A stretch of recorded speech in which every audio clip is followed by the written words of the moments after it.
Ladies and gentlemen, please join me in welcoming back to the stage Fabienne Fredrickson and her chief hugging officer, Oliver Fredrickson.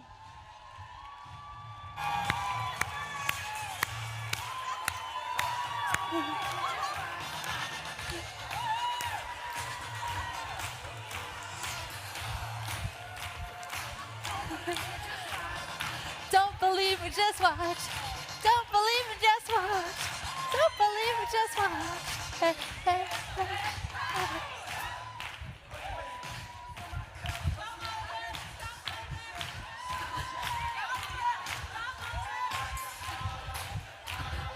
Jackson, Mississippi. Too hot.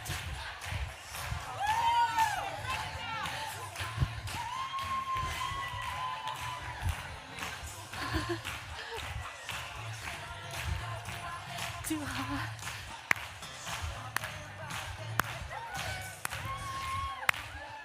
Double set, yeah.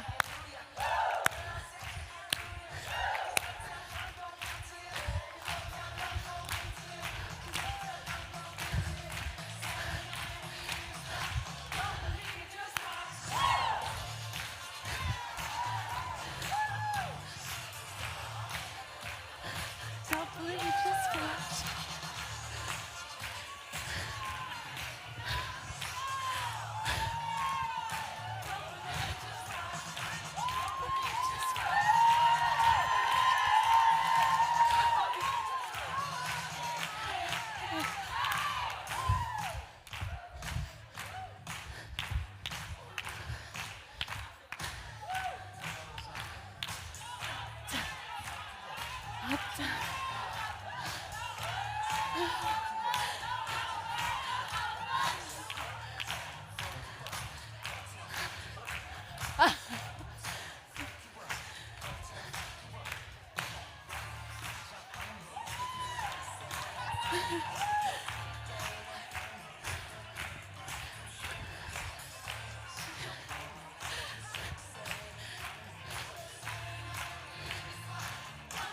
Just watch.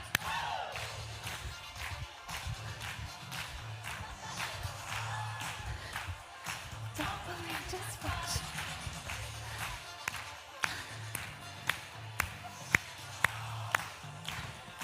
Don't believe me, just watch. Don't believe me, just watch. Yeah, yeah, yeah.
Oh, I don't think that's a good idea.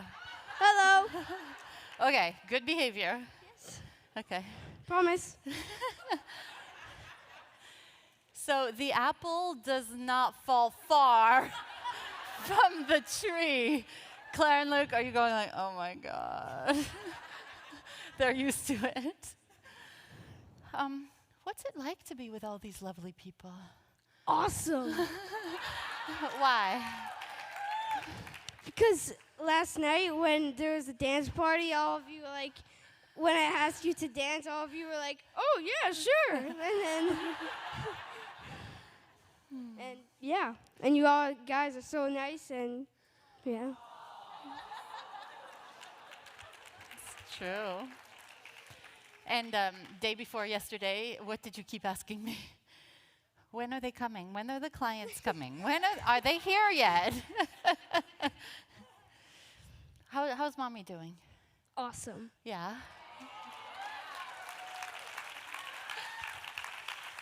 All right.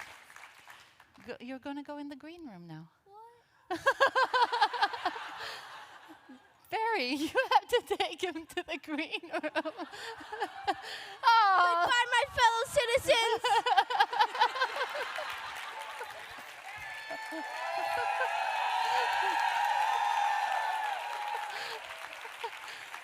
Hey, Oliver, Oliver, come back.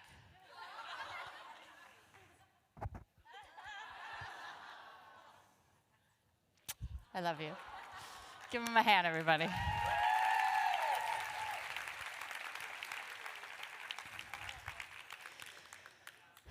Oh, yeah. Have you not seen these?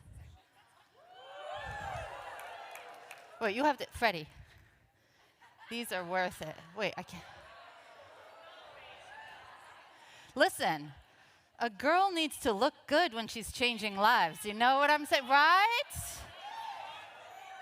I'm really doing this just for you. I got these only for you. We like glitter, don't we? Hey, how was dinner? Good? What happened at dinner? Who had an insight? Who had a breakthrough? Who connected with somebody? Okay, you, yes. You know when somebody's going like this, or somebody next to her is going like this, or one's, and they're both doing it? So yes, you need to come and share what happened.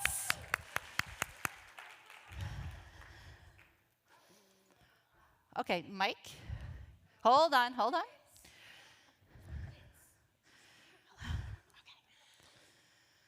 Dinner was another representation of I'm exactly where I need to be. Yeah. I just hopped on to dinner with two lovely people that were sending me good energy behind me. And since I started the program, I know that my self-worth has improved because of the energy of everyone, but also it was divine. Every person I sat next to today, I've rotated or had lunch or dinner with, it was on purpose. Not my purpose. Yeah. It was part of my purpose. Yeah. And I had some really goosebumpy moments with them at dinner. And I didn't even know them. So we're all waiting with bated breath. What? What? Like, what happened? Oh. Can you share? Yes. So If you can't share it here in front of 400 people, I don't know who you're going to share it with.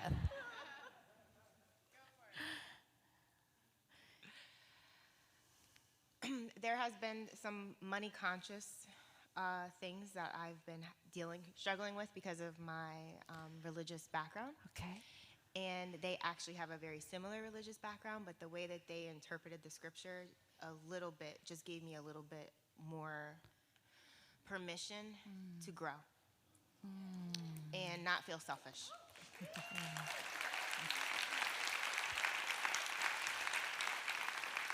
So, are you like me? Do you kind of want to hear how they reinterpreted the scripture? Or perhaps it's the lady who come. I mean, I want to know. Right? Well, Fabienne, I'm Linda Schlomer, and I fell in love with you on Facebook, and I wore this dress for you today. Aw, thank you. And I am Linda Schlomer with, and my LindaSellsIdaho.com. But this sweet girl, I'm Melissa, so she was struggling with her whole thing about earning money. Yeah. So now I'm out of breath. Okay, that's okay. So I take a love deep breath in. Wow, this is powerful. So God gives us money, and he tells us what to do with it. He doesn't tell us to hide it under a box. He says give, invest. And when you do that, he blesses you even more. The king who had lots of money, he gave it to 3 servants. One servant invested it. One servant hid it under a rock. And I don't know what the other servant did. He didn't do it very well, a good job. And he blessed the one who invested his money, and he shamed the one who didn't do anything with it. So it shows me I need to invest my money, I need to give my money, and spread the wealth like you talked about today, and that was our moment. It was awesome. Yay! Beautiful. Beautiful. Who else had something happen at dinner or even just before? Like, who had a breakthrough today that they want to share with us? You do. Please come to the microphone.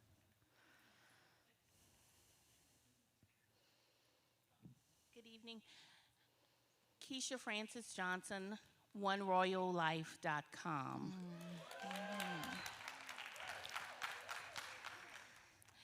My breakthrough came when Kiva was on the stage speaking on money mindset. And I've done some work with money mindset. But what really struck home and which penetrated my soul was when I heard Kiva, who had $24 in her wallet, and come back to have an awesome six-figure, almost maybe seven-figure business. I said to myself, if Kiva could do it, Yes. I could do it, and all of us can That's do it. right. God is not a respecter of persons, and if we receive abundance, he will certainly give it above and beyond. And so that was my breakthrough moment. Yes, Keisha.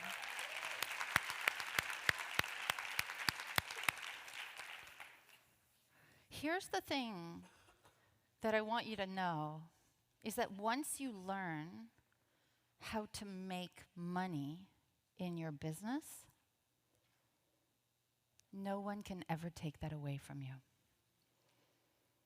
It is a teachable, learnable skill. It is a seed that is planted,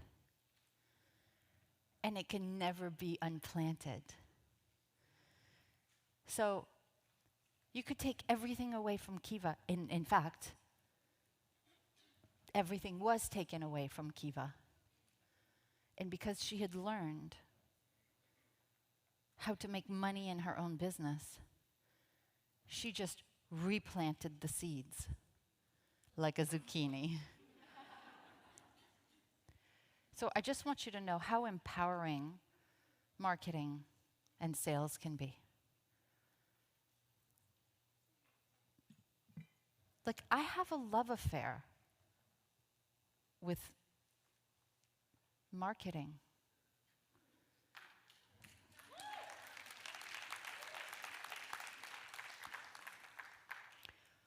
You know, I get turned off by a lot of marketing.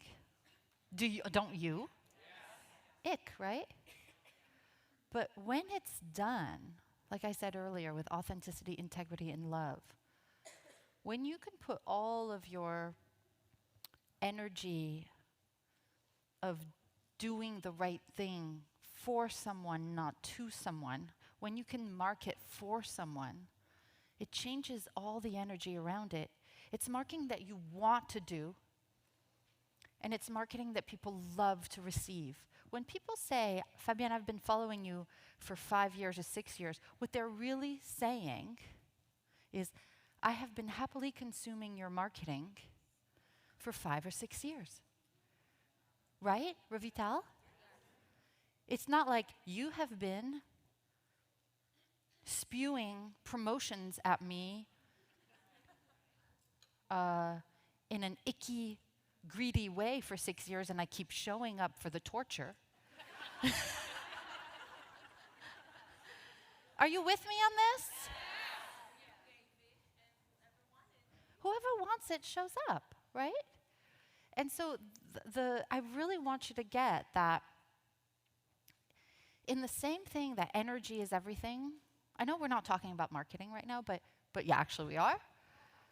Because I don't know how to get to 10K a month consistently. I don't know how to get to 50K a month consistently, 100K a month consistently. And yes, that exists. In fact, you can make a lot more than 100K a month. Yes. I don't know how to do that without marketing. Because even the best people, they need, you still need to get the word out about who you are. but it's the energy of your marketing that matters. It almost matters more than what you say or all the fancy funnels. Are you with me on this? Yes. What are you getting from this? What?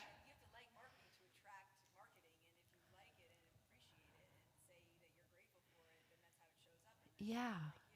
Yeah, you have to like the marketing that you're doing, otherwise, you won't freaking do it. And if you don't like the marketing that you're doing, do you think they're gonna like it? No. So you know those marketers that hit you over the head with a 2x4, the churn and burn? Let me see how much crap I can throw at that person within a 30-day radius or period, because that's how some marketers actually operate. They know you're gonna stay on the list for about 30 days, and they're gonna try to squeeze everything they can out of you. I don't know about you.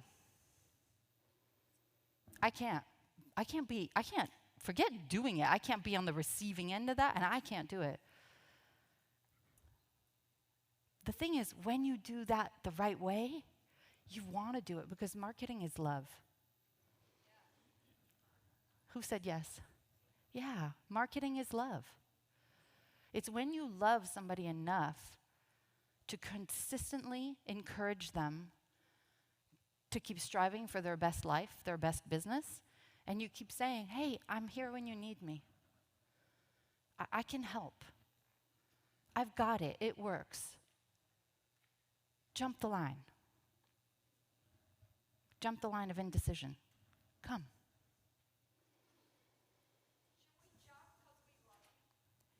Like jump, like physically jump? Yes, for Bold Heart Business? Oh, yes, let's all jump. You can jump energetically. So,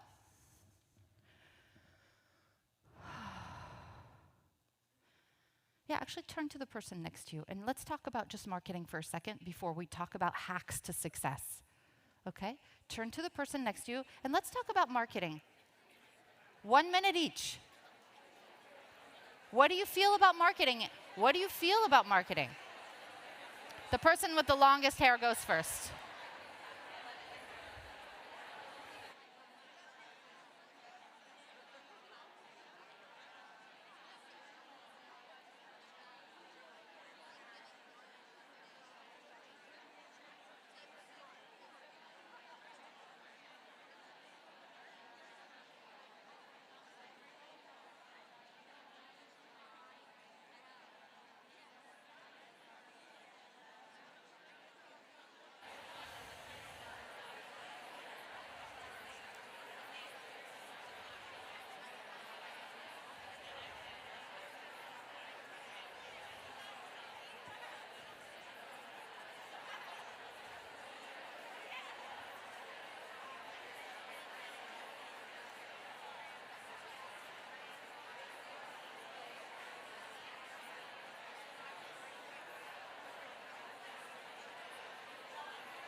Give him a high five.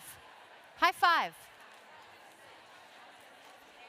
Shh. What came up around marketing? What came up? Yes, right here. Come up to the mic real quick. Shh. Yeah. Total frustration. Why? Yeah. Tell me. I'm not a technical person. I don't understand how Facebook works. I don't understand about hashtags. When you hire someone, it's at least $400 a month, if not more. Yeah. And they don't tell your message. And then if you try to do paper anything, that's thrown away. Nobody really follows newspapers or anything anymore. So total frustration. Yeah. Yeah. That's where And I'm so you gonna resent draw. it, Totally. and so it goes on the back burner. Yes. And even when you do it, there's like a negative energy in it. Absolutely. Yeah. Yeah. Yeah. That's where I am with it. Yeah. So.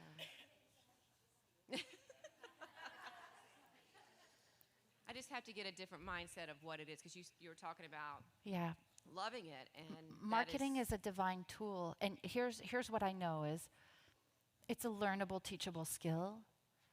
The thing that I, especially in the beginning, I don't know how far you are. What's your name? Oh, I'm sorry.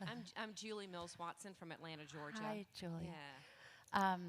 What I want you to know is that at least in the beginning, I think you shouldn't fully delegate your marketing.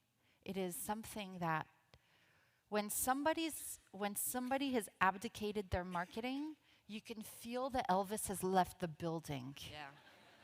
And it feels Yeah. empty, and the essence of that person is gone. Yep. So all the money that you spend in delegating the thing that you think you're not good at, what I know from experience, having my own business for 20 plus years and teaching what I teach, is that once you learn your own marketing, you can make your own money. When you learn how to do your own marketing, and you learn how to do it right. So it's about following a recipe. You know how when you want to make like a complicated thing, like in the kitchen, you can go online, like just go to allrecipes.com. There's like 17,000 things for like a cheese souffle, right? Now, are you going to make a cheese souffle on your own without a recipe? I don't think so. So you're looking, and which is the best recipe, and all of that, and you're spending 8 hours researching how to do the thing. You can't do it without a recipe, but you don't know which recipe works. And when you know that you're getting a recipe that works and it's been vetted by a lot of people, when you can exhale in the certainty of just following a recipe that works, and 1,400 5-star reviews, like I have nothing to change about this recipe, it's perfect, it's become a family favorite. When you learn how to do that, you'll never forget that recipe. There will be a time at which you can make that recipe by heart. Are there recipes that you can make by heart now? Right? You found it someplace, you followed the recipe, and then it works. But what happens when the ingredients change, like the algorithms and all that mess with the media, social media? What happens then? Because then you've done everything you're supposed to, and then you don't show up on people's feed. So what happens? You learn you learn the new updated recipe. I know. But you know what, Julie? It's the cost of doing business. Right? Would you say? It's the cost of doing business. Here's mindset, right? Okay. So first of all, there are people who can teach you how to do the marketing. Okay, I know someone. Is it okay to say that?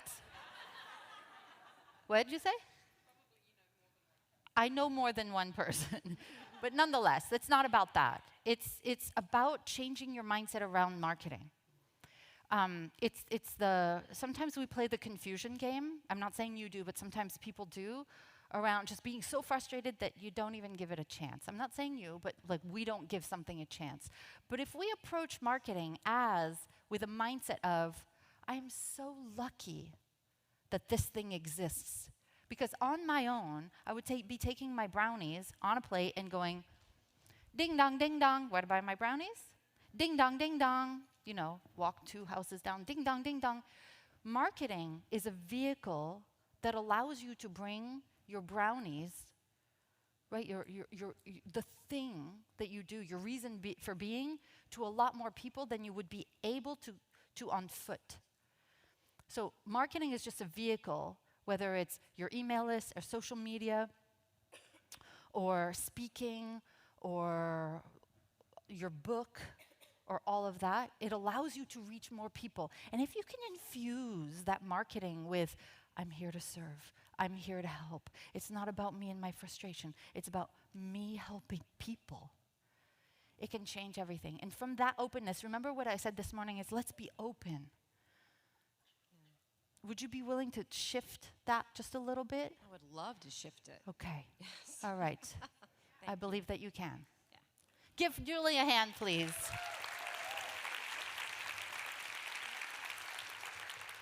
Yep, come up quick.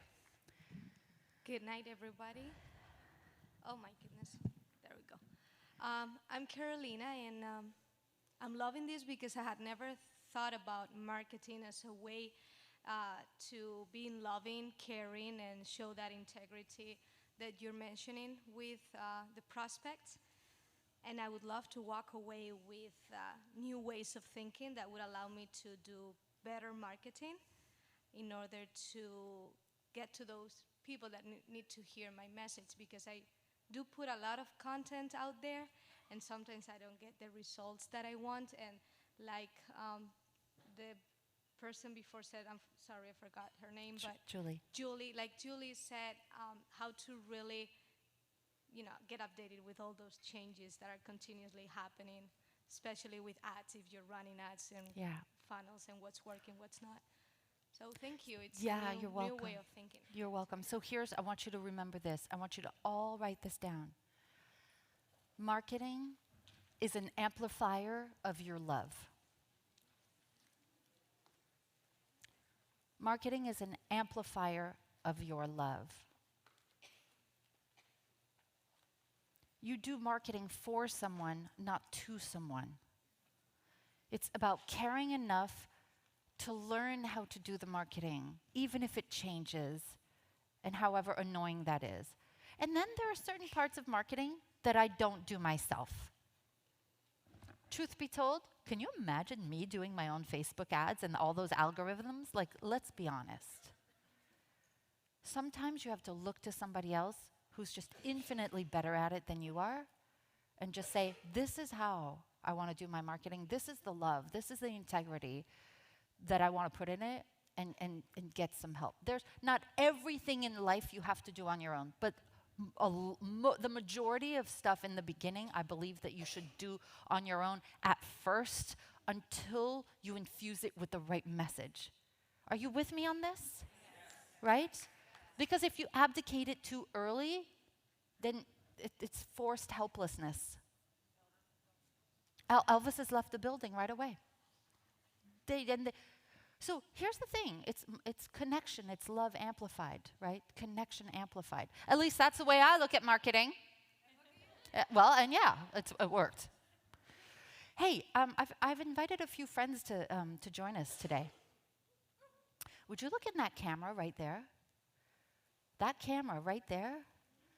We have about 1,500 people who signed up to be with us for about an hour tonight. Hi, live streamers. Welcome. We're so happy that you're here. Listen, here's the deal. Ethical bribe, okay? Let's talk about being transparent and integrous. I invited a lot of people to come here, and not everybody could. But I'm certain that if you lovely people were here, your lives would... Oh, has this been good? And it's only day one. We got 2 more days. The thing is, my ethical bribe is, I'll let you sit in on 2 or 3 sessions, and you're going to love it so much, you're going to want to be with us next time. Is that fair? So thank you so much for joining us. You'll get a sneak peek of what it's like. And then listen, we're really the coolest people on the planet. So you're going to want to be here next time. I'm glad you're all cracking up. Yes, but anyway. So sit back, enjoy, take some notes, and feel the love. Feel the love. So wave to them again. All right, tonight, we're talking about hacks to success. Okay? Like I said, I've been at this for more than 20 years. I've had the privilege of working with tens of thousands of women business owners and a few good men. Woohoo! And I've learned a thing or two. So we're going to talk about environment, we're going to talk about commitment, we're going to talk about resourcefulness, because these are the things that I learned on the bumpy road of entrepreneurship. And getting to 10K a month, and getting to multiple 6 figures, and then 7 figures, and all that jazz. So, but we're going to continue the conversation from where we were right before dinner, which is talking about universal laws. I know, universal laws in business, absolutely. This is how we're going to do business. In fact, the old way of doing business is becoming obsolete. You feel it, right? Right? So it's all about bringing new consciousness into business. So one of the universal laws that you may not realize is happening in your life and in your business and to your income is the law of association. Whom you spend your time with and whom you listen to dictates how big you play. True? Yeah. So, whom you listen to, whom you hang out with, whom you spend the most time with, dictates how bold your actions are, how much faith you have in yourself and your abilities and capabilities, and therefore the level of your income. So let's talk about the company you keep. Right? The company you keep when you're at home. I want to talk about your environment at home when you're not here in Florida with us. And let's examine your environment very carefully. Because how big you play is directly proportionate to the expectations of your peer group. Right? Same with gangs, same with teenagers, same with anything, really. What your peer group is doing or thinks is okay or thinks is cool, if you want to belong, you're going to do and think what they think is cool. So, if your peer group is championing you and everybody at home is uplifting you and believing you can, then guess what will happen? Do I have permission to take these very cute shoes off? Doesn't Oprah do this anyway?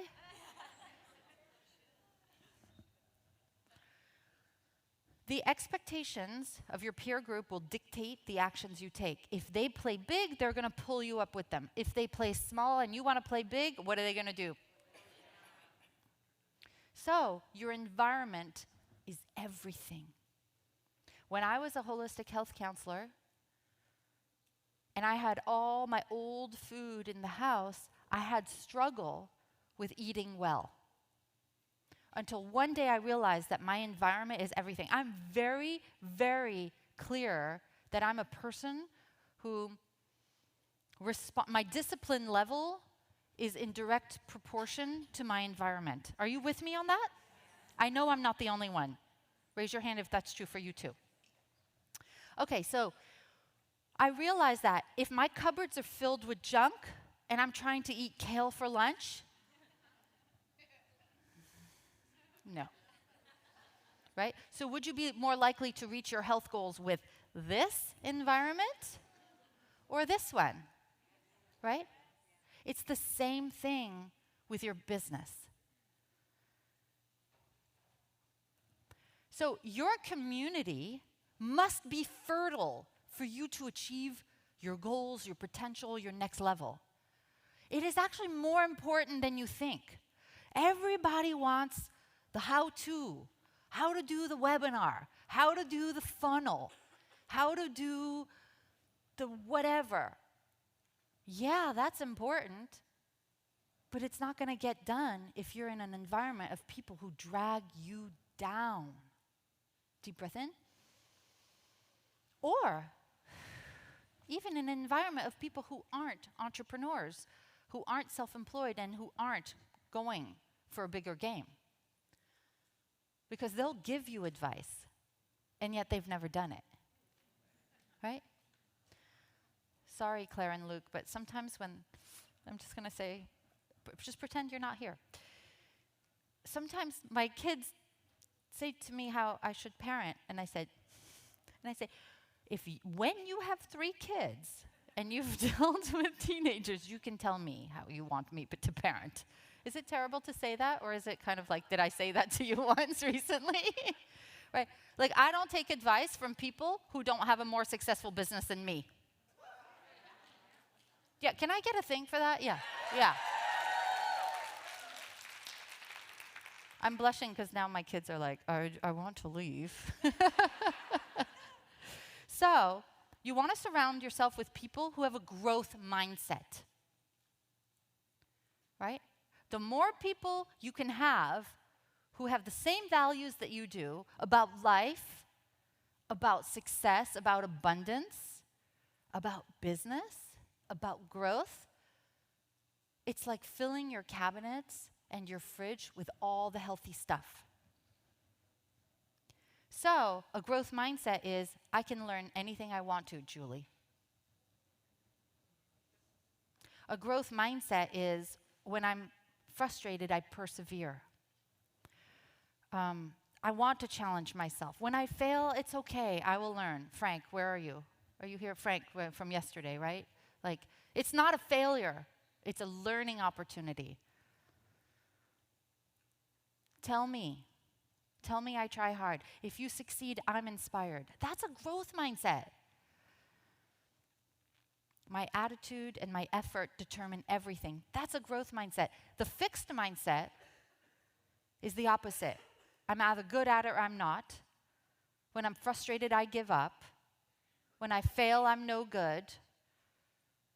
If you succeed, I feel threatened. And my abilities determine everything. So, who do you want to surround yourself? It's kind of a rhetorical question, right? So, Mary Ellen Tribby created this success indicator of successful people and unsuccessful people. I don't like the word unsuccessful people because that's kind of a diss, right? But just people who aren't on the road yet. Are you with me? Okay. So, would you be willing to put this success indicator on here, because I can't read over there. Thank you. So you'll see that successful people, I can't read. Successful people have a sense of gratitude. They compliment others. They give other people credit for their victories. They read every day. Yay, thank you. Everybody give them a hand.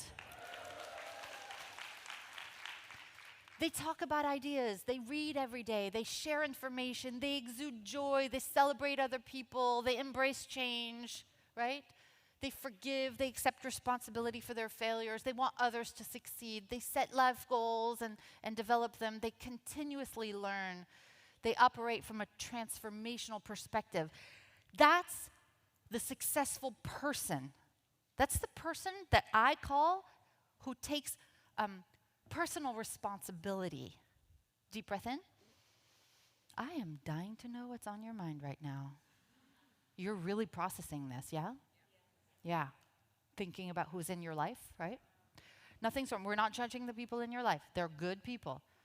They just may not be the fertile soil that you may need to get to the very big level, next big level in your business. So let's look at the people who aren't quite of the same caliber. They have a sense of entitlement. They watch TV every day as opposed to learning and reading every day. They fear change. They fly by the seat of their pants. They talk about other people. They hoard information. They exude anger. They blame others for their failures. They think they know it all, right? That closed fist we were talking about, right? They operate from a transactional perspective. They secretly hope that others fail, like seriously.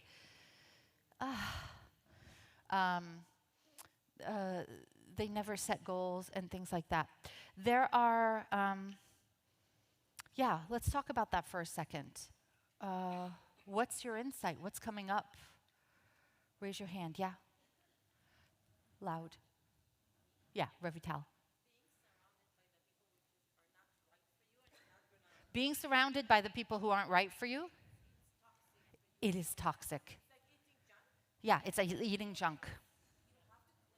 You have to clean it out. It's unsustainable. You can't eat junk and be the healthy person that you want to be, right? It's the same thing as you can't be surrounded, I don't want to call them junk, but you can't be surrounded with people who have a junky mindset. Again, we love them.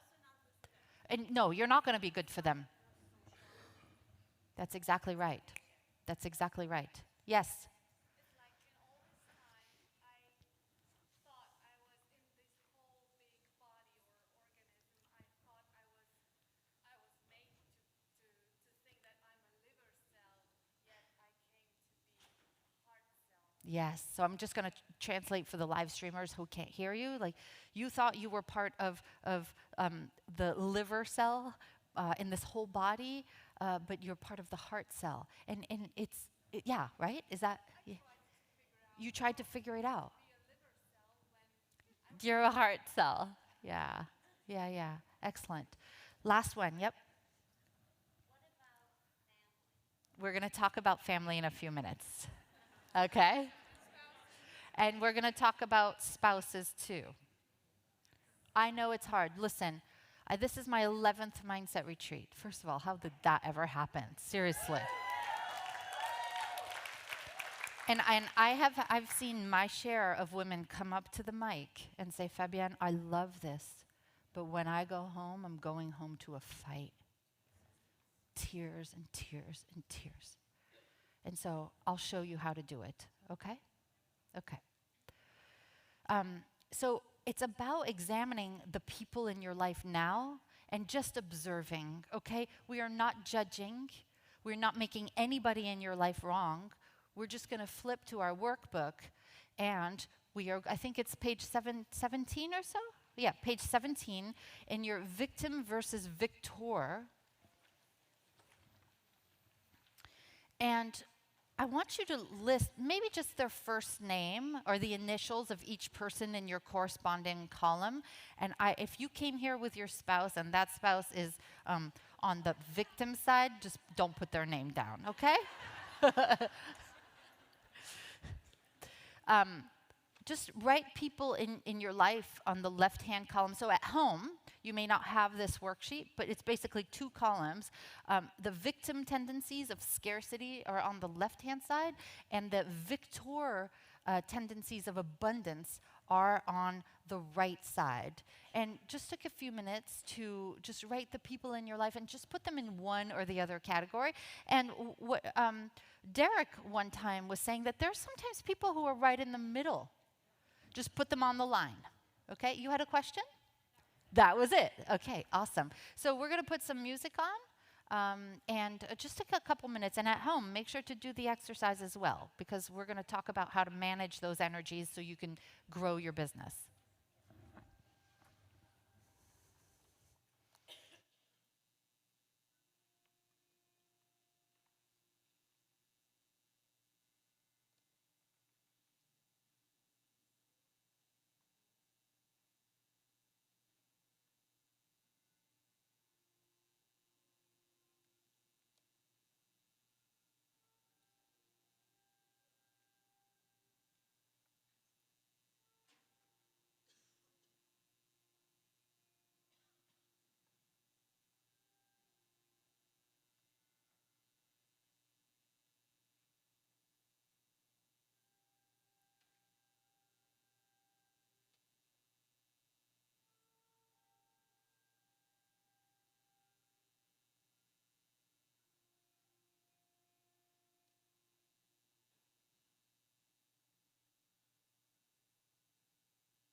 vent here.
One minute.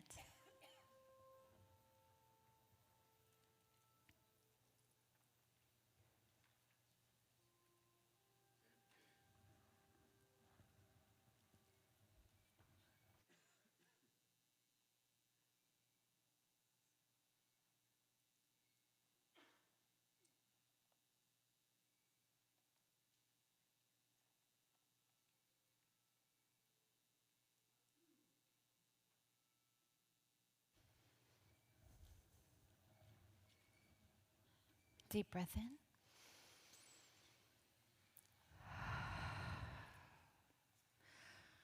We don't have to do anything about it. We just want to examine without judgment. But here's what I know, is that the victims, the people who show up as victims in their life, are great at blaming everything outside of themselves. And I really believe in personal responsibility. That you create your life with every action you take and every action you don't take. Ask my kids. They are so tired of hearing about personal responsibility. Is it true? Yes. I tell this story all the time. There was a time when we were on the Chopin Avenue house, and I was going to the bathroom and passing by the playroom, and I heard Claire say to Luke, she said, "Luke, pick up your toys." And he said, "I don't want to." And she said, "This is an issue of personal responsibility."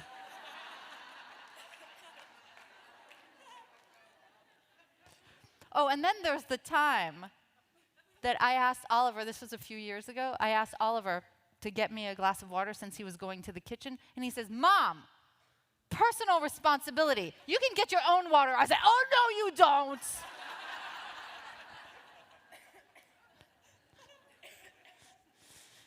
Personal responsibility, right? So the zero, can I have that image in the center again, please? When there's small text like that, I can't really read it on the side screens. Thank you so much. So Kiva talked about the zero-sum game, that there's only so much of everything available in the world for everybody. That is a scarcity mindset. Depletion, all the natural resources, right? Unfairness, resources, capabilities, and opportunities are unfairly distributed among the global population. It doesn't have, I mean, we live in this area of the world. You can find resources. We have resources everywhere. Envy, guilt, indignation, those are all scarcity mindset, as opposed to thinking in terms of exponentials and opportunity and gratitude and creativity like hustle will find a way, and cooperation. This is the same thing as the victim victor, the unsuccessful successful, right? Said another way, you've got what we'll call the proactive warrior who has the victor mentality, who's authentic, accountable, responsible, experiences ownership, meaning like takes ownership for their life, right? They proact, as opposed to the reactive worrier, who reacts, blames, uses excuses, denial, and is in a victim mentality. Who do you want to be, first of all? I mean, there's one that's like this and one that's like this, so, it's like. But in all seriousness, you want to be the person who's proactive. And do you want to be around a lot of worriers and a lot of people who blame and don't take responsibility? What happened? What's going on? Are you processing still who's on your list? Or do we need to dance again? No, it's okay. What's that? You want to dance? Stretch at least. You guys at home, they have been doing such a great job. They've been at this since 8:30 this morning, and it's 8:30 at night, and I'm keeping them here for another little bit, but this gets exciting. I promise you. Okay? So here's the deal. You want to surround yourself with proactive warriors. If you don't, we're going to talk about accidental communities, default communities, and intentional communities. Because if you are not surrounding yourself with the right people, you're going to bathe in other people's negativity and toxicity and complaining and blaming and skepticism and small thinking and cynicism and fear and doubt. And how is that going to help you? Turn to the person next to you and say, it's not going to help me. And turn to the other person and say, it's not helping me now.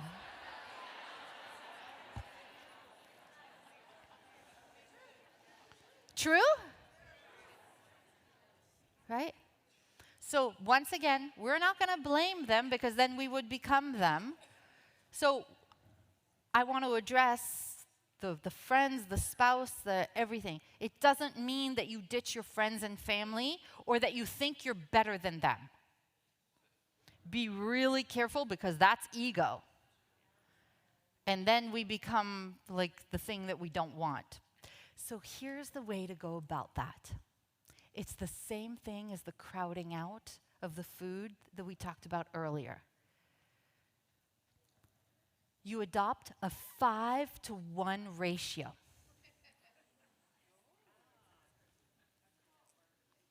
A 5-to-1 ratio. Personally, I would do a 25-to-1. And it's easy in some communities.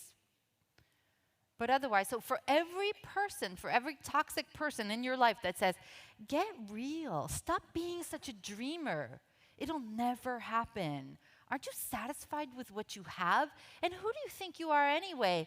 Go back and get a real job. For every person like that, you must have at least 5 super friends. People who say, you have totally got this. We have got your back. Or somebody who'll put a mirror up to you and say, what you're saying right now is not the reflection of who I see and the potential that I see in you. Bold Heart Business members, what do you say? Yes. Accountability buddies, people you talk to every day, a place that you can go in. It doesn't matter whether it's with us or someplace else, but find yourself a community of people, hundreds of people if you can, that will have your back, that will fight for you. When you don't believe in yourself, when things go bad, they'll give you a place, a soft place to land. And then dust yourself off and try again. Or the people, when you're going up on stage and doing your first speaking gig, they'll text you all day. I can feel it. I can feel you're kicking ass. We're all thinking about you.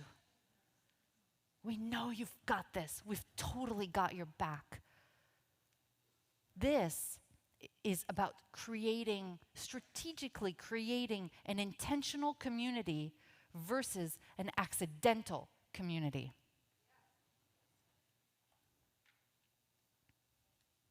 Yes, Revital. You can't choose your family. You have to handpick your friends. Wow. She doesn't have anybody in her victim list anymore. She knows them, but she doesn't associate with them anymore. Can we give her a hand?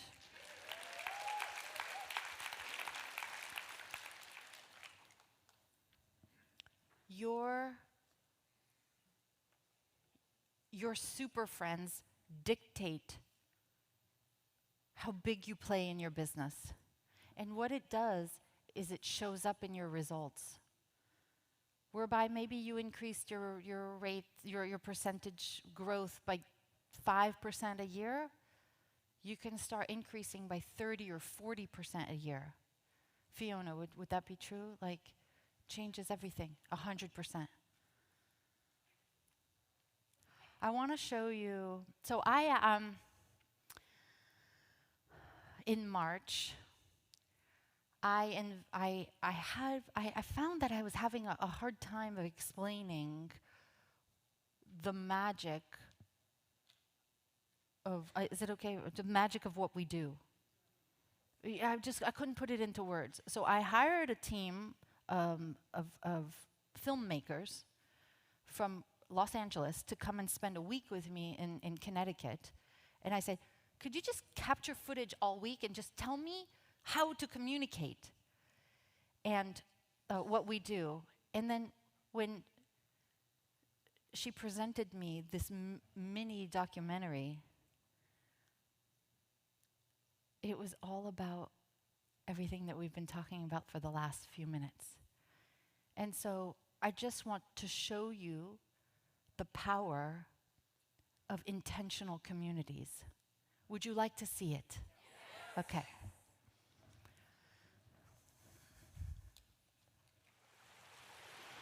For anything to work on this planet, it has to be balanced, feminine and masculine. And too many people are learning only masculine ways, and you need both. You need the masculine, which is the strategy, the mindset, the accountability and all that, and you need the feminine, which is the love and the community and the sharing and the collaboration and the compassion. That's what we've always provided.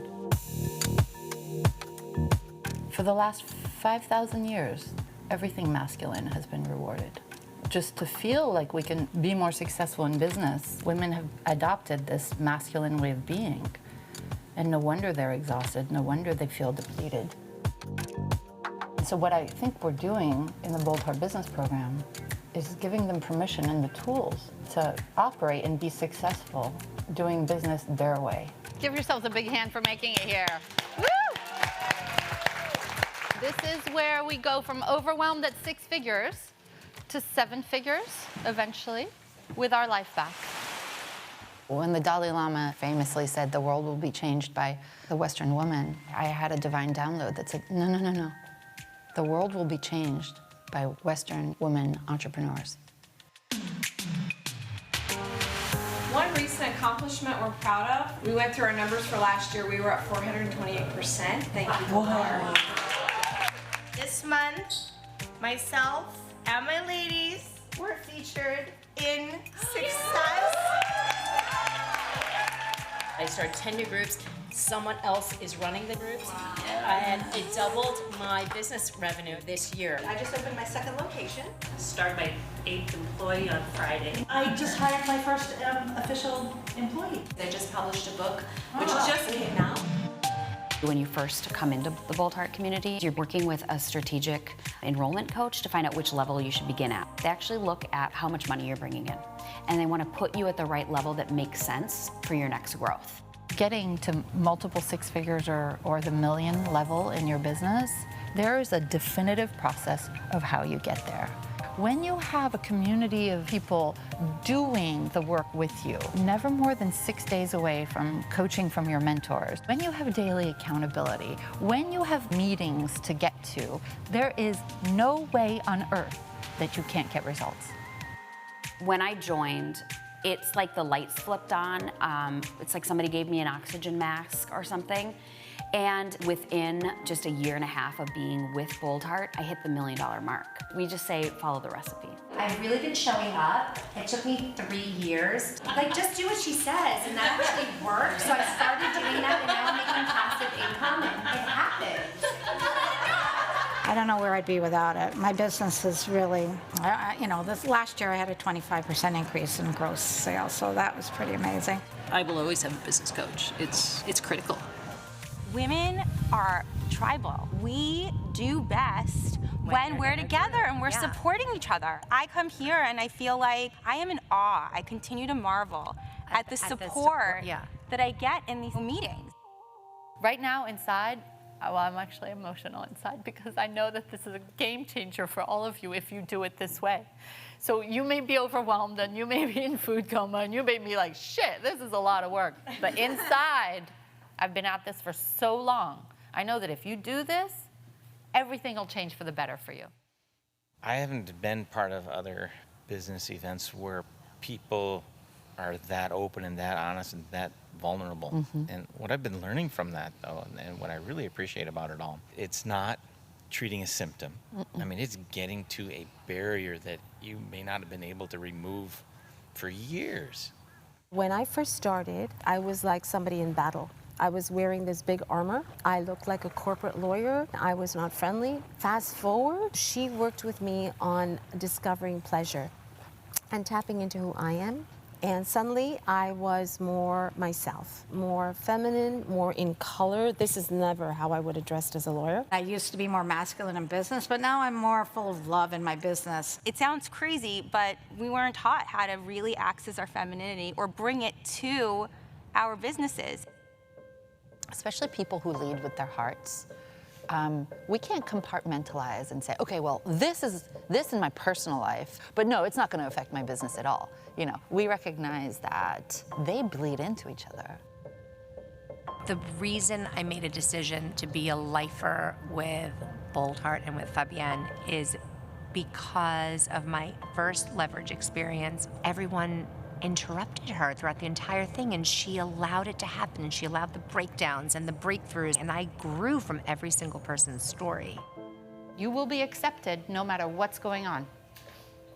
I wanted to be this empowered, strong woman, and I just didn't know how. And I started praying, like, God, send me someone who can help me. And God sent Fabienne. And one day I was on the internet and popped up. I was literally searching, how can I grow my business? But really inside, I was like, how can I grow me? You know, how can I become this strong woman that I'm trying to teach my daughter to be? And I showed up, and that's what it's done for me. I've grown as a woman. I've pushed past my fears. I know that I can do this. Me, I can do this. I don't have to depend on anyone else for it. I can do it. I'm not afraid anymore. I'm not afraid anymore.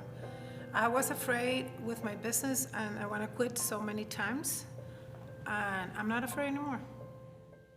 I feel this butterflies and, you know, the excitement, but not the fear anymore, and I feel free. I think running a business is very lonely. When you own a business, you're automatically different from the rest of the world, and you kind of feel like you don't fit in.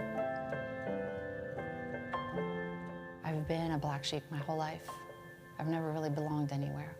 And so I created a place where I could belong.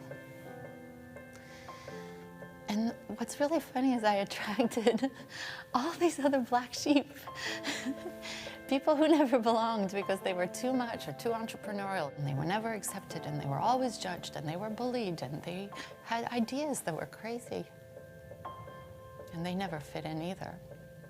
And then all of a sudden, we're just like this family of black sheep. And It's a feeling of home. It's kind of shocking, the whole thing. Your return on investment is tenfold what you think it would be. What did you love most? What I loved most was being given a roadmap and a whole community of navigators to help get me there. Thank you. Seeing this, seeing people inspired, seeing people like ready to go. I mean, everybody's like ready, they're on fire. The coaching is brilliant. Thank you. What I love most is how we take a stand for each other, all of us. I don't know if you get it, but the reason we start our businesses is because we don't want it plush. We want to be confronted. We say we don't, but we do.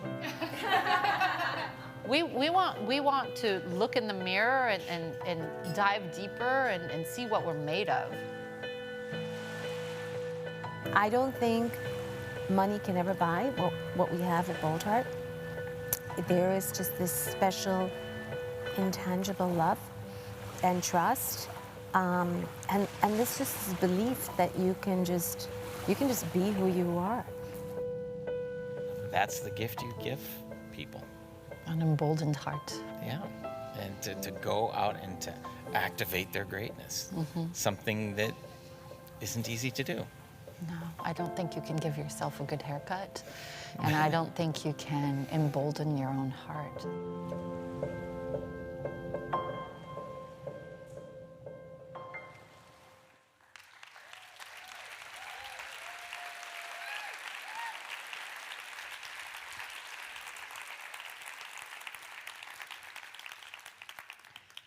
So I get that that was about Bold Heart, but that's not what this is about. I was actually shocked when I first got the movie back, because it was all, I thought, about community. And I was like, but no, people don't buy community. The black sheep do, is that what you said? So ignore that this is about Bold Heart, but tell me what you gained from that about the women and the men who talked about the importance of community and collaboration, yeah?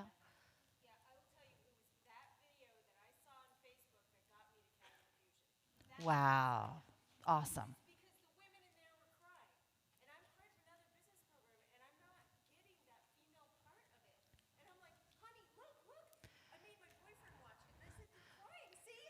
I gotta join this program. They're crying. Thank you. Give her a hand. What did you gain about community from watching that? Yes.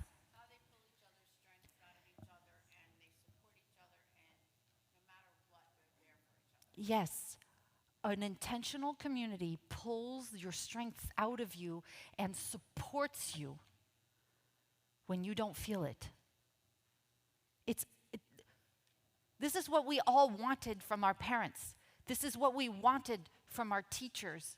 This is what we wanted from our society leaders and didn't always get. So community is massively important. Here's what I know and what I've experienced myself is you accelerate your abundance when you surround yourself with people already living big or those who are heading there. You don't accelerate your abundance when you're surrounding yourself with people who struggle or when you're doing the blind leading the blind. So I believe in looking up the ladder. Let's look up the ladder. Okay, well, there's a slide that's going to come up soon with a ladder on the left. There it is. And I just want you to see yourself. So even if you've accomplished a lot and you're in the okay or accelerating, just imagine that you are on some of the bottom rungs of the ladder. I want you to look up. This is what I do in my own life. At every new level that I think we were talking about, what do you call that? Not platforms, plateaus, thank you. It's a French word, I should remember it. When we're on a plateau, at every new level that I've been on one, I look up the ladder and I see who's 10 rungs above me. Not that I haven't done well myself, same, but look up the ladder. Okay? And then I study those who are already living the life or the business that I want. Not necessarily in the same industry. And I commit, this is my hack. Okay? I commit to learn everything I can from them. I'll follow them on social media because I want to study their lives. I'll read their books if they've written one. I will look at their webinars. If they have a seminar, I'll find a way to attend it. If they have a coaching program or if they have a mentorship, I'll join it. I basically model them. That's my hack. And I think it's worked really well so far. So it's not about starting from scratch. That's a rugged individualism thing, and that's, I'm just going to say what I really want to say. It's a very masculine thing to do, and that's cool if you're a masculine person. But I don't want to start from scratch to prove that I can figure it out on my own, because I'm built for community and collaboration. And I'd rather you give me that recipe that was passed down from your grandmother to, and I know that your recipe works. I'm just going to follow your recipe, right? So I'm just looking for a recipe to follow that's already worked for thousands of people. Deep breath in. Instead of trying to figure it out on my own. And then I stay plugged in, as long as I can possibly stay plugged in. Because if I don't, it's the rubber band effect. Right? If you stretch a rubber band and you let it go, what happens? So, year after year, when you're bathing in a community or you're following a mentor and studying them and what they've created, following their recipes, this new up-leveled thinking, mindset, way of showing up in the world, because remember, they're at 10x. Right? When they're at 10x, they're showing up in the world in a bigger way than I am. And that becomes my new normal. And this, I'm just sharing my experience for you in case it serves. This is how I've been able to accomplish things that at the beginning of my career, I never would have thought was possible.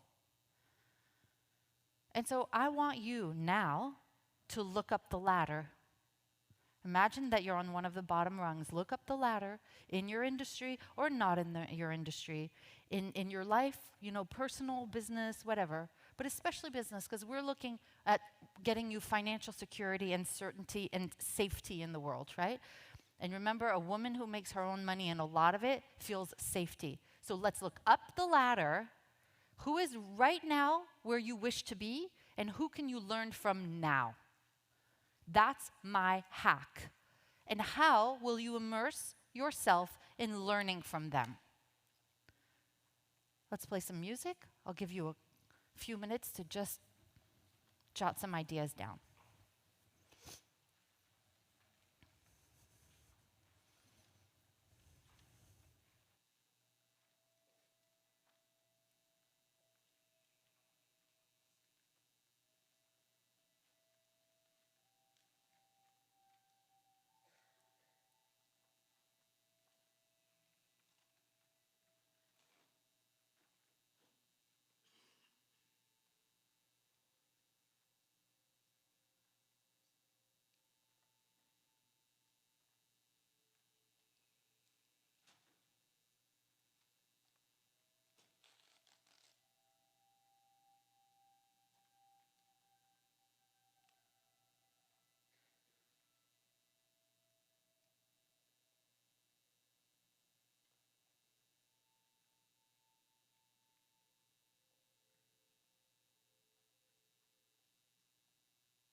1 minute.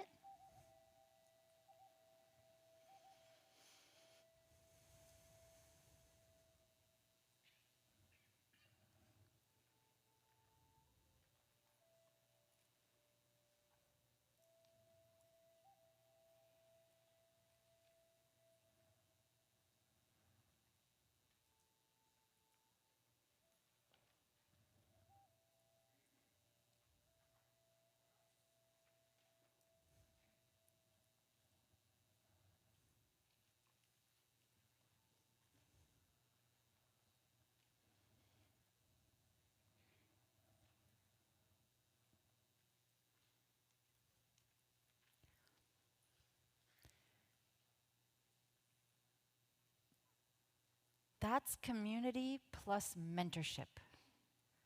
Because isolation kills countless dreams.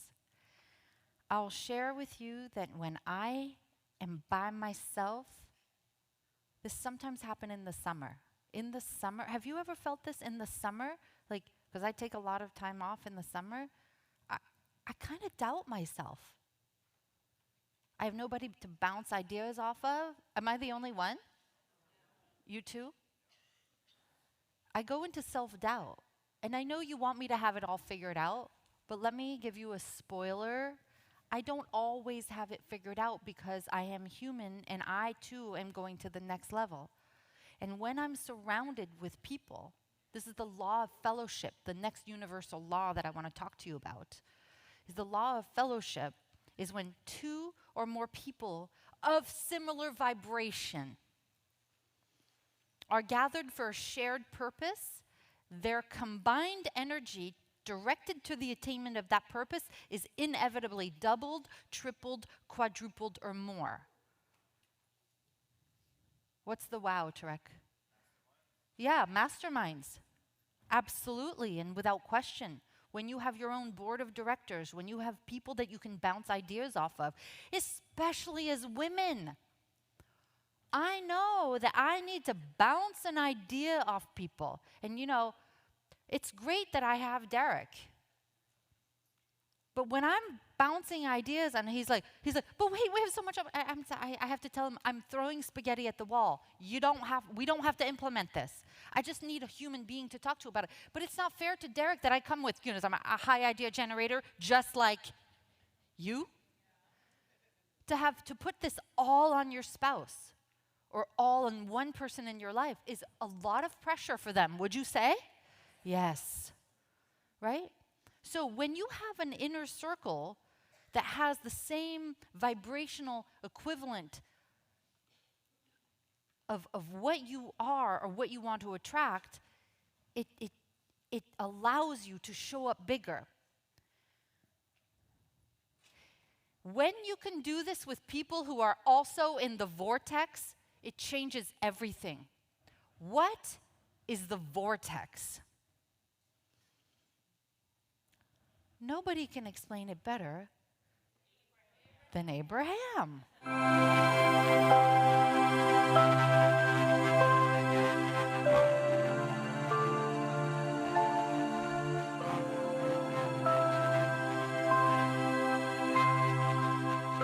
So what we are really encouraging is that you accept the reality of this vibrational reality, do you?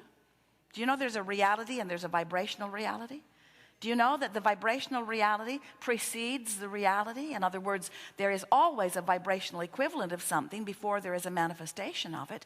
And in this vortex of creation, all things that you want have been gathered and are held by the resources that create worlds for you to feel your way into the vicinity of.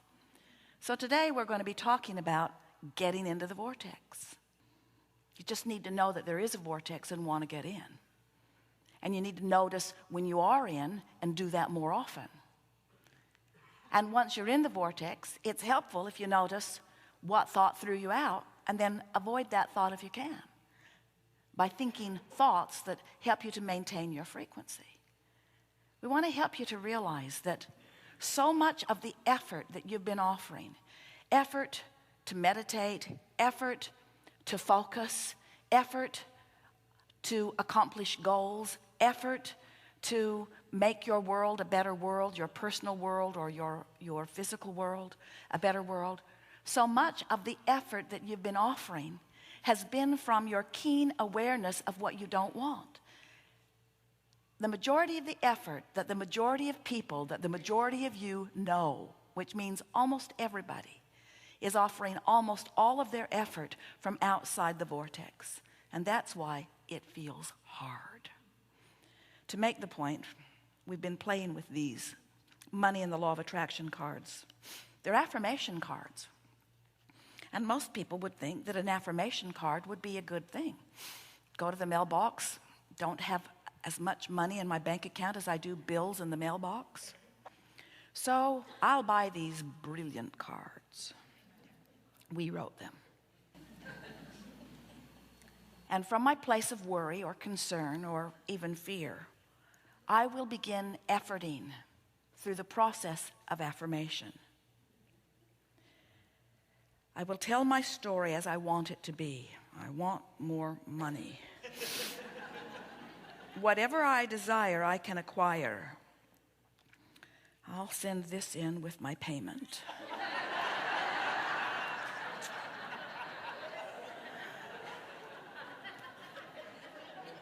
Achieving success is my natural birthright.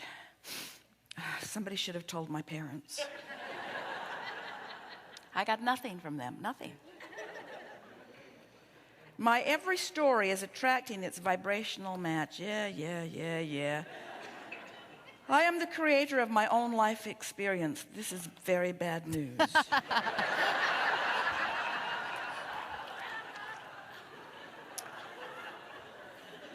You sort of get what we're getting at. When you're outside the vortex and you effort, there's a backlash because it activates a defensiveness within you that sort of defends where you are. Sort of like when you have a disagreement with a friend on the same point and the friend believes one way and you believe the other way, and the more you talk, the more you both dig in where you were. Neither one of you moves over to where the other one is. That's what happens when you are outside the vortex when you do your affirming. It's like you are affirming the opposite of what you mean to. I'm developing the skill to direct my thought. Right.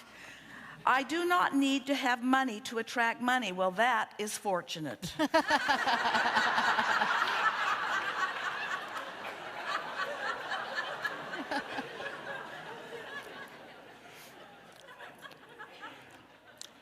But if you should find yourself accidentally in the vortex, it happens, where just for a moment you cease thought about unwanted things and you notice the sunrise or the sunset, or a child walks across your path, or your cat jumps up in your lap and you pet it for a little while, or you hear a song that makes your heart sing. You find yourself in the vortex, all of you do, sometime during the day. And if from inside the vortex you begin reading these affirmations, the feeling is entirely different because there's no vibrational backlash. Are you hearing what we're getting at? If you're speaking about what you want and it feels bad to you when you're doing it, it's not helping. Don't effort when you are vibrationally out of sync. The first order of business is to get vibrationally in sync. The first order of business is to get in the vortex, to tune into who you really are. And then the story I tell is the basis of my life. That sounds nice when you're in the vortex. I'm the creator of my own life experience. From inside the vortex, you feel that empowerment. You're glad that you are. You're looking around. You're rendezvousing with thoughts. It feels good to you. Goosebumps are shivering up and down you. As you read what you know to be, as you find affirmation with what the source within you is affirming all day, every day, it feels wonderful to you. It's life-giving. You feel frisky. You feel exhilarated, you see. So what we're getting at, we think you know what we're getting at. Don't try when you're not in the vortex. If you're not in the vortex, you have only one thing to do: get in the vortex. Well, how do you get in the vortex if you're not in the vortex? Well, stop doing whatever you're doing that's keeping you out of the vortex. Oh, all right, I'll leave my husband.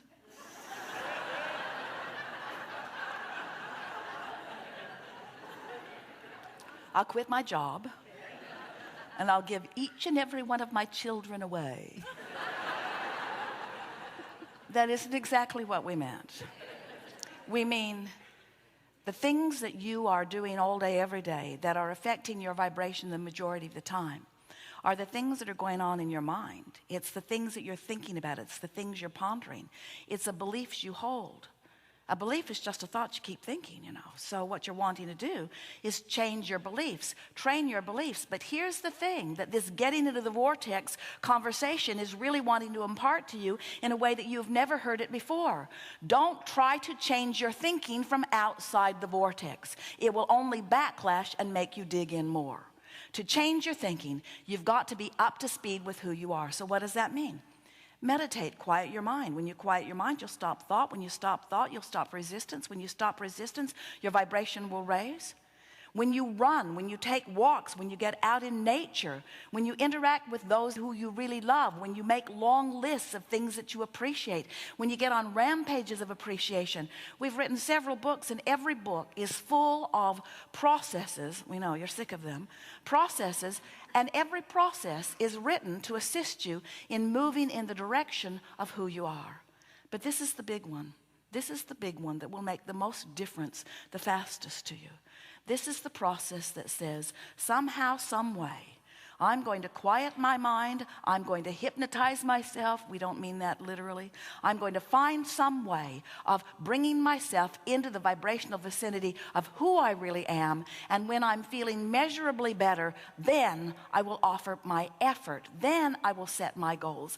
Then I will make my plans. Then I will call the airline and book my flights. Then I will go to the department store to purchase clothes.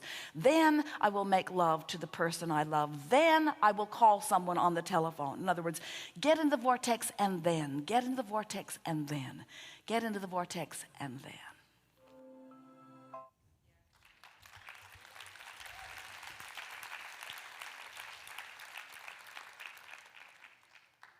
What did you get from that?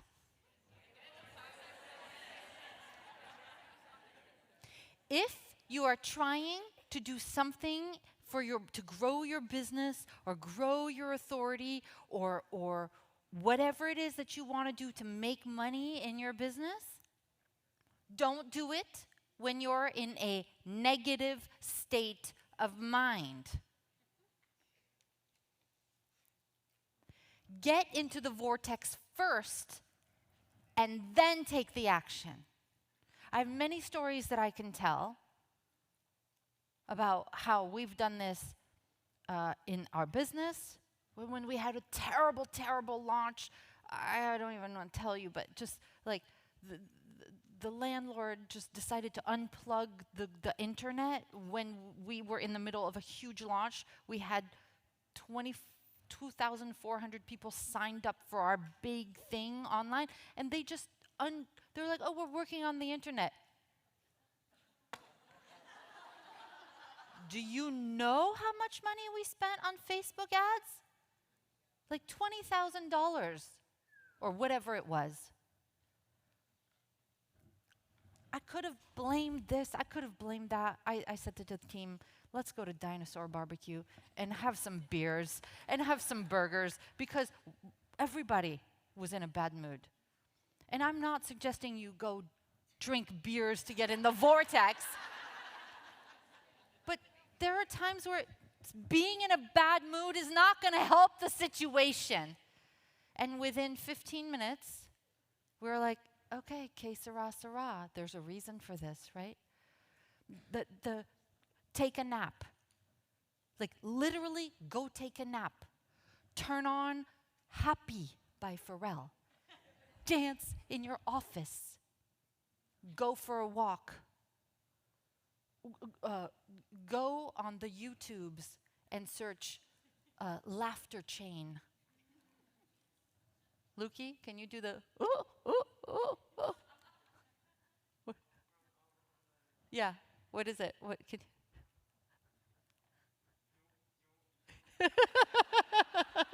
you have to look, what's it called? Skype laughter chain. You gotta watch that. You cannot not laugh, especially now that Lukey did it for you. Just get yourself back in the vortex. Tracy, we talked about her, how she went from 100 something to 1.2 million. She will not get to work in the morning unless she's been 2 hours on the floor with her dogs. She stood up here before and at all the leverage meetings, and she said, my number one job in my business is to stay in the vortex. Like, take it seriously. And so part of your environment is to look at the people who you spend the majority of your time with, and do they put you in the vortex, or do they kick you out?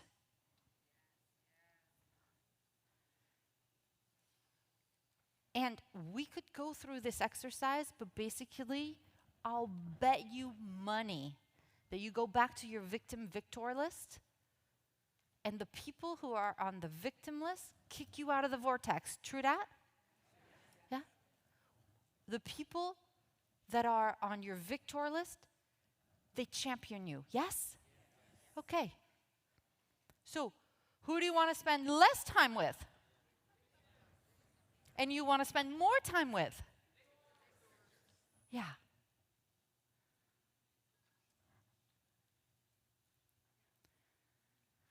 So you want to get into the vortex and then take action. That's talk that you've heard me say today, pray and move your feet. The pray part is getting in the vortex. It's asking, it's working on your vibrational energy, and it's also making sure that you surround yourself with the right people. You had a question?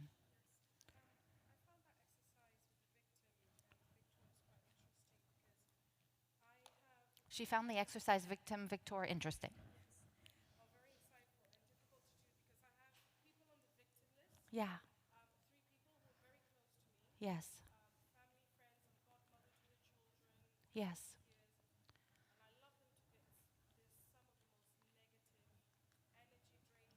Yes.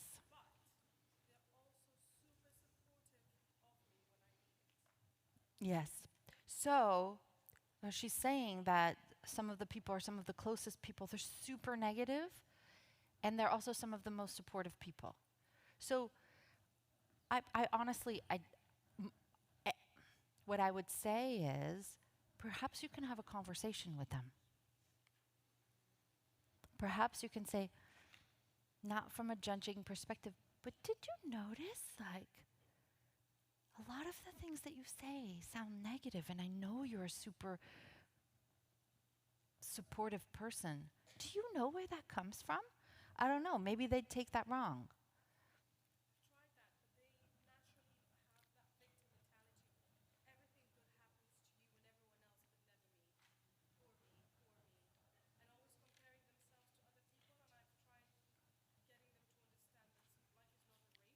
Yeah, life's not a race. You know what I would have them do? Just for fun, I would have them get the book, Getting into the Vortex. Would they read that? Let's start there. It's a gift for Christmas. Okay? All right, let's see. Listen, I don't have a solution. I don't have a solution, and if I did, I would have given it to you, but I think that might be a great start. And keep meditating on that, okay? You're welcome. So that's one hack. Was that useful? Yes. Another hack is around actioning opportunities. You cannot get results from opportunities you don't action.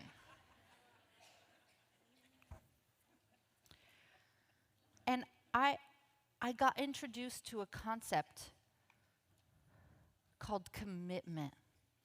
And I promise you, put on your seatbelts right now. Put them on. You will never look at commitment the same way after I show you this video. Sit back, relax. Let's go.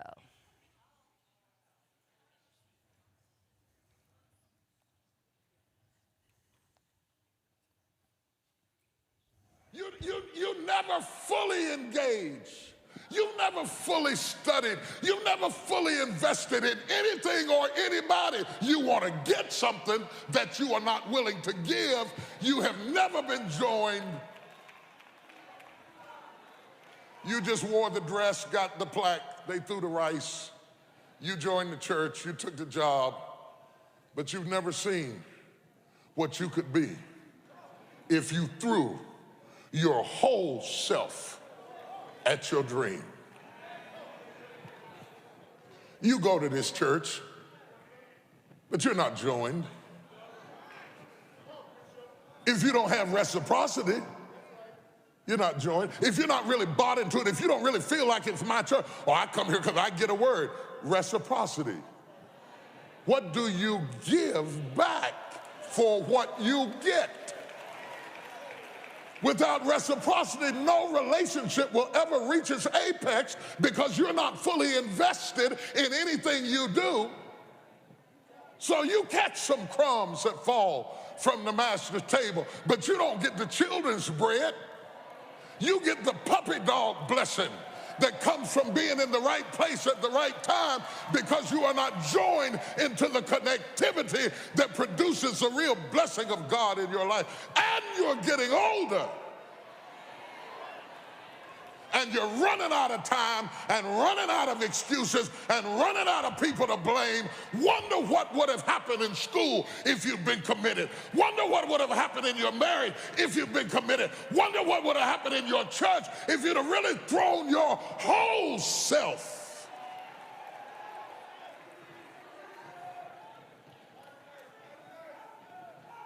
You've always been casual and never been committed.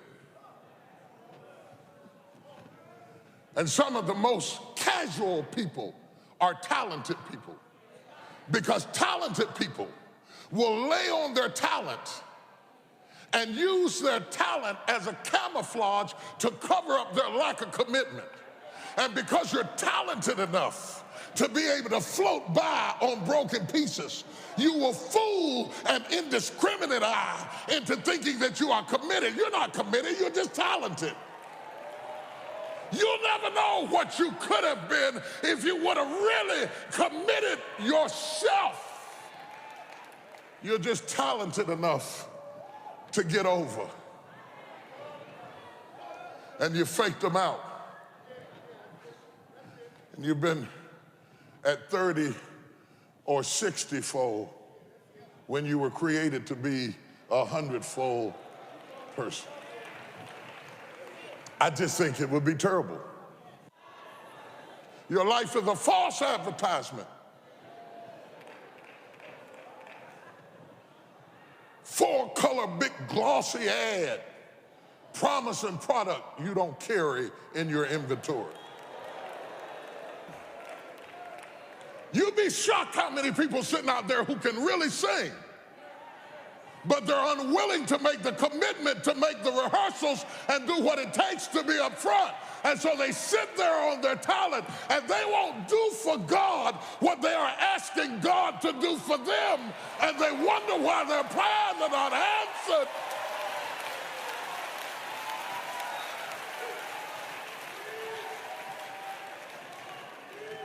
With all due respect, our best singers are not up here.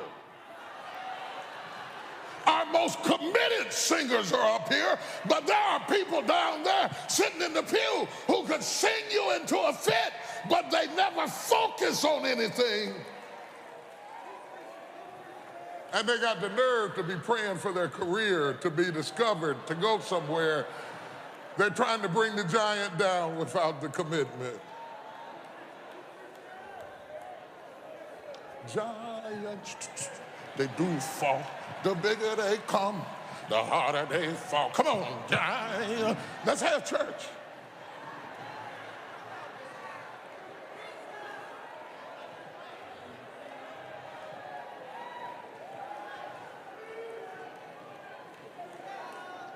I used to think if somebody had an education, you hired people with a lot of education, you were getting something, not necessarily. I've seen people that had more degrees than a thermometer. and couldn't get a job working anywhere, get a career doing anything, couldn't stabilize anywhere. They know how to do everything, but they can't do it. They've got the information, but they don't have the commitment and the character and the tenacity to be an asset. I'd rather hire somebody who had less knowledge and more guts and stamina.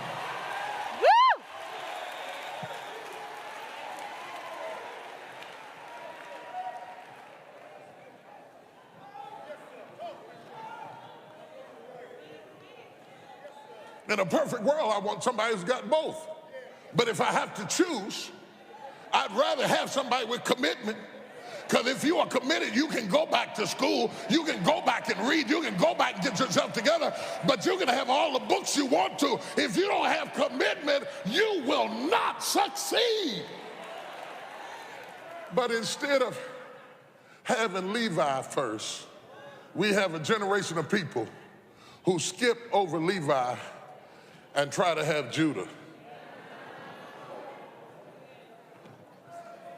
The praising generation, the shouting generation, the generation who goes for inspiration without impartation. Oh, sit there, I'm coming for you. Don't you move, I'll be right on your pew in just a minute. They shout all over the church, but they won't work, they won't give, they won't support. They get married, they want sex, but they don't pay bills. It's gonna be tough in here. Get the babies out, because I'm gonna start a fight. I'm gonna start a fight in here right now. You want all the benefits, but you don't want none of the responsibilities.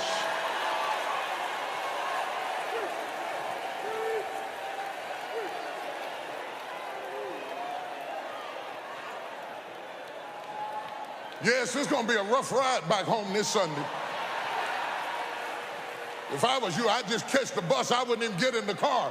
Because if y'all start talking about this, there's going to be some trouble in here. Your whole life is a facade. The whole thing is a fake. The whole thing is a front. Your whole life is a camouflage suit. And now you're getting older, and you'll never get to see what you could have been, because the cost of getting to see it is a commitment that you've never been willing to pay. You're trying to get somebody to fall in love with a you that you've never discovered yourself.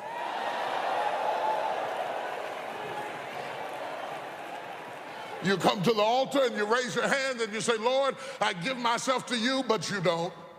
You walk down here and join the church and you say, nah, I'm a member of the church, but you're not. You marry somebody and say, you can count on me, I'll be there through the thick and the thin, for better, for worse, for richer and poor, in sickness and health. You didn't mean it. Half studied, half worked, half labored, and then wonder why I thought I'd be further than I am at the age. Let me tell you why you are not further. It is not the devil, it is not witches, it is not demons, and it's sure God ain't haters. You are not any further than where you are right now, because you have never thrown your whole self at anything in your life. And you think greatness goes on sale. But true quality never goes on sale. If you don't believe it, go in Fendi. Go in Fendi and ask them, when is the 50% off sale? Go in there to get you a Rolls Royce and start arguing and tell them, I want this down 20%. See if they'll negotiate. The only thing that goes on sale is cheap stuff. The real high quality stuff, it costs what it costs. They're not trying to get somebody average to buy it. You got to have a certain amount of money or you ought not to be in here. Greatness costs what it costs. Oh my God, help me in here today. I feel something about to take over this place. Somebody in this church is ready to receive this word. You're ready to get your breakthrough. My God, I feel a miracle coming in this place today. I wish I had 100 people that would give God a praise.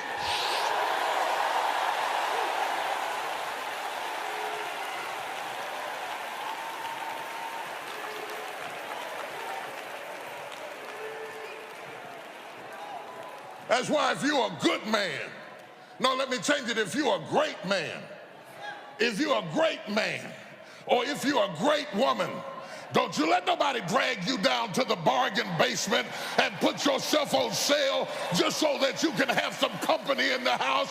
If I'm going to be lonely, let me be by myself.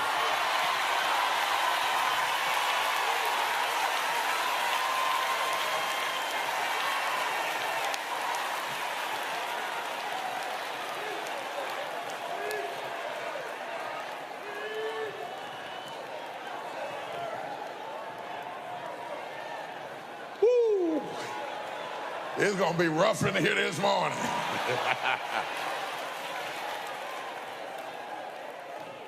Glory to God. Glory to God. Glory to God. Glory to God. It's wrong for you to think that you're going to give an offering and God's going to bless a business you ain't committed to. Bless a marriage you ain't committed to. Bless you in school and you won't study. Bless you as a saint of God and you won't walk like a saint of God. Who do you think God is? Somebody playing in Vegas? God is not hitting a slot machine. God is a guaranteed, definite I am the mighty God. Oh, sure, bless it. He told Abraham, I swear I'm going to bless you. Ain't no chance, ain't no doubt, ain't no joke about it. If I told you I was going to bless you, I will open up the windows of heaven.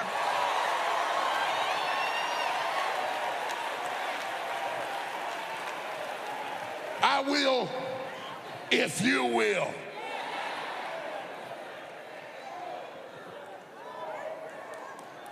Sit down, I'm just talking. So,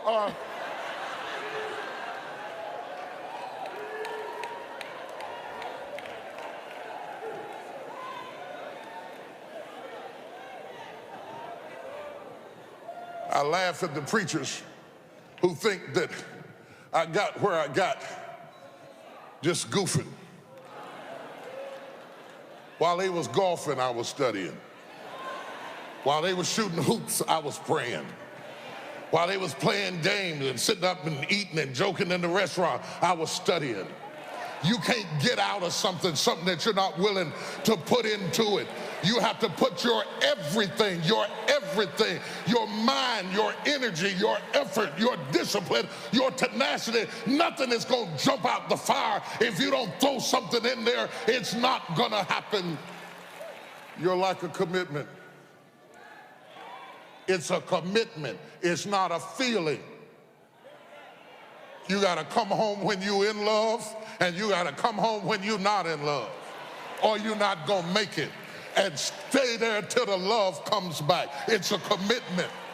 Y'all don't want to hear real truth. You want to hear fairy tale Hollywood shake and bake stuff, but in reality, it's a commitment.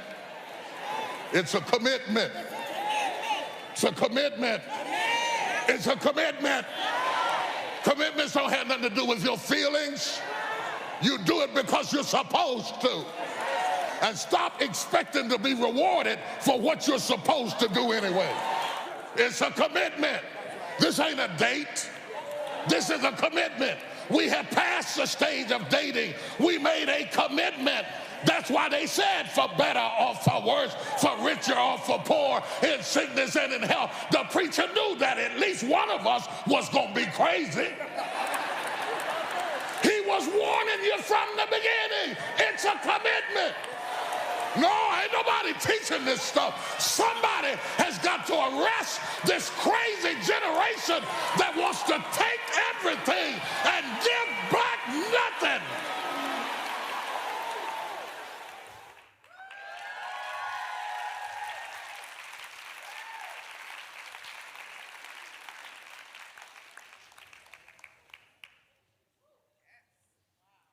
Wow. What were the messages you got? No, seriously. You gotta find his church. Yep. What else? No, but seriously, about commitment. Drek? So sometimes I'll put in like 10% into relationships or whatever and wonder why it's not coming back. Yeah. When you put in 10% and wonder why it's not coming back, you got to throw your whole self in. Okay, write that down right now. What else? Yes.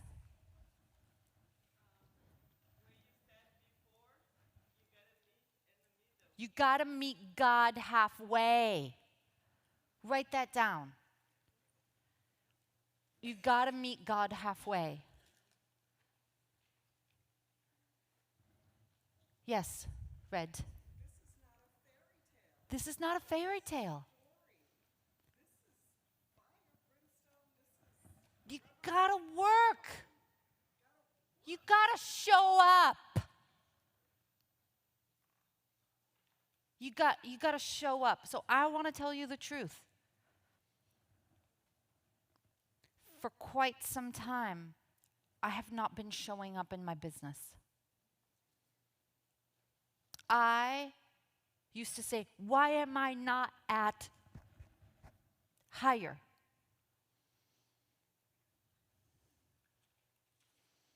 And at the same time, behind the scenes, I was complaining.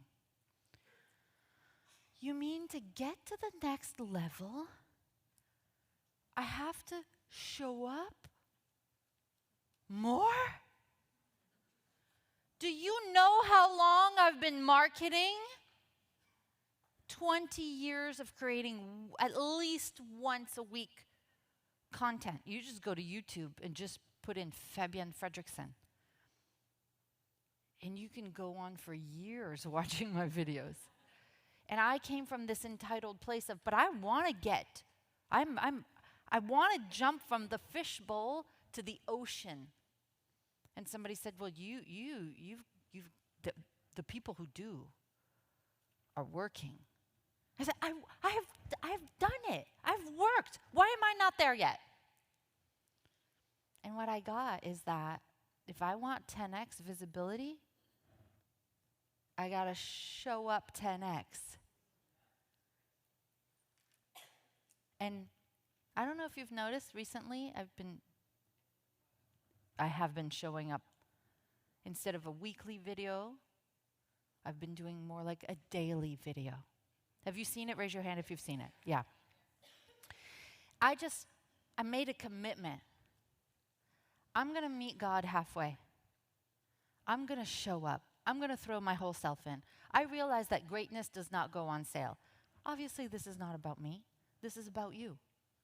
And so, as you go to bed tonight, I want you to think about what level, what percentage have you been showing up as in your business? No judgment, real compassion. And consider what would happen if you threw your whole self in.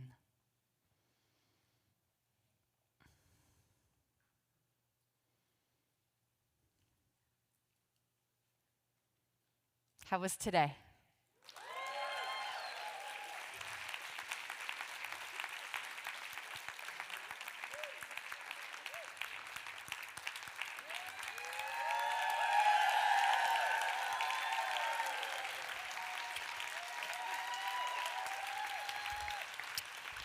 Thank you.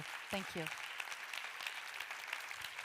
I know. Thank you. Thank you. Mwah. Thank you. I'm so happy. Day one. It's just day one. We got 2 more days. 2 more days. So here's the thing. You need to get a good night's sleep. Because tomorrow, tomorrow is when we roll up our sleeves. Okay, well, no, stay. I did not release you yet. No, I said you should get a good night's sleep. I didn't say now. I got to give you a few logistics. But first of all, turn to the person next to you and say, we did it. We got through day one.